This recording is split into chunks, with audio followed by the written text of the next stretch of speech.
केंद्र सरकार रेशम उद्योग को बढ़ावा देने के लिए फैब्रिक और yarn dyeing unit, fabric printing unit, fabric processing unit, ऐसे इंफ्रास्ट्रक्चर निर्माण पर बहुत जोर दे रही है। इससे भागलपुर के बुनकर साथियों को आधुनिक सुविधाएं मिलेगी और उनके उत्पाद दुनिया के कोने कोने में पहुंच पाएंगे। साथियों, बिहार की एक और बहुत बड़ी समस्या का समाधान एनडीए सरकार कर रही है। नदियों पर पर्याप्त पुल न होने के कारण बिहार को अनेक समस्याएं होती है। आपको आने जाने में दिक्कत ना हो, इसके लिए हम तेजी से काम कर रहे हैं। अनेकों पुल बनवा रहे हैं। यहां गंगा जी पर 4 लेन के पुल के निर्माण का भी तेजी से काम चल रहा है। इस पर 1100 करोड़ रुपए से ज्यादा खर्च किए जा रहे हैं। साथियों, बिहार में बाढ़ से भी बहुत नुकसान होता है। इसके लिए भी हमारी सरकार ने हजारों करोड़ रुपए के प्रोजेक्ट स्वीकृत किए हैं।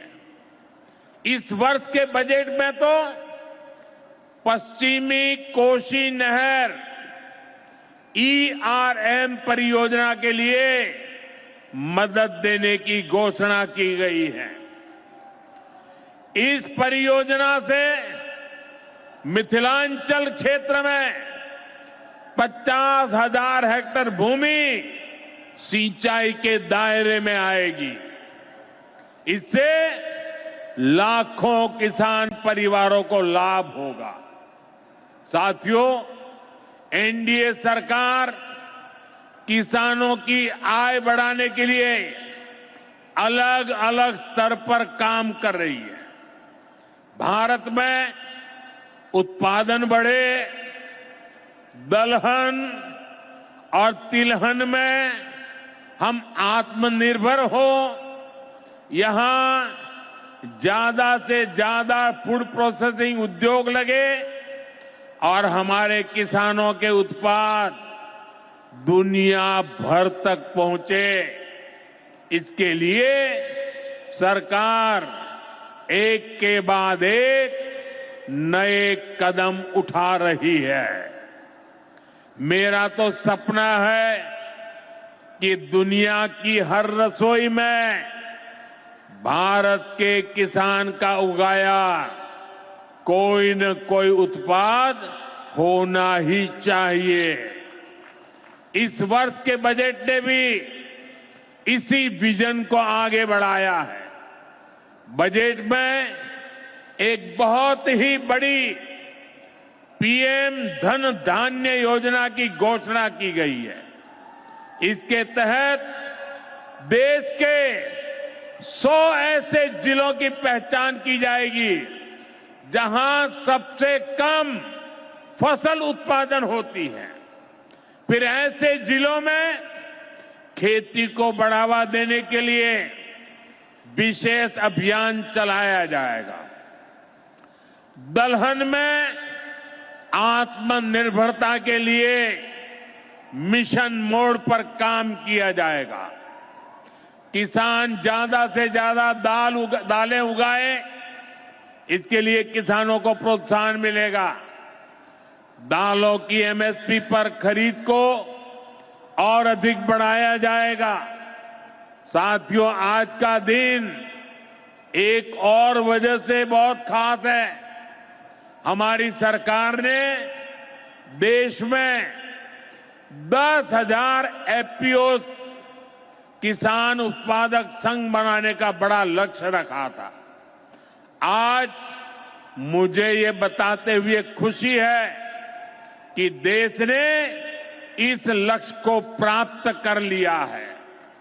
आज बिहार की भूमि 10,000वें एफपीओ के निर्माण की साक्षी बन रही है। मक्का, केला और धान पर काम करने वाला ये एफपीओ खगड़िया जिला में रजिस्टर हुआ है। एफपीओ सिर्फ एक संगठन नहीं होता, एक किसानों की आय बढ़ाने वाली अभूतपूर्व शक्ति है। एफपीओ की ये शक्ति छोटे छोटे किसानों को बाजार के बड़े लाभ सीधे उपलब्ध कराती है।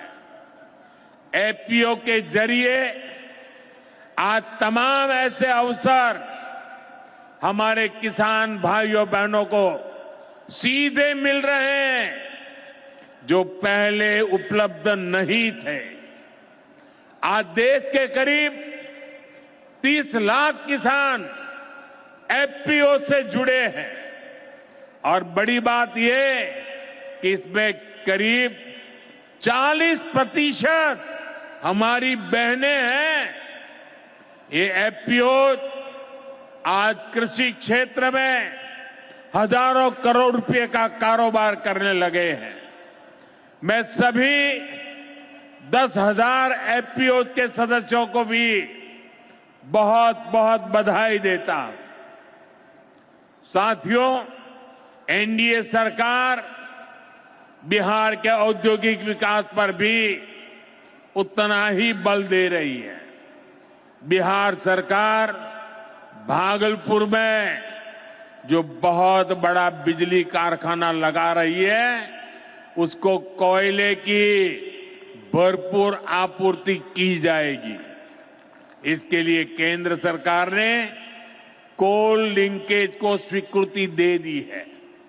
मुझे पूरा भरोसा है यहां पैदा होने वाली बिजली बिहार के विकास को नई ऊर्जा देगी। इससे बिहार के नौजवानों को रोजगार के नए अवसर मिलेंगे। साथियों, पूर्वोदय से ही विकसित भारत का उदय होगा और हमारा बिहार पूर्वी भारत का सबसे अहम स्तंभ है। बिहार भारत की सांस्कृतिक विरासत का प्रतीक है। कांग्रेस आरजेडी के लंबे कुशासन ने बिहार को बर्बाद किया, बिहार को बदनाम किया।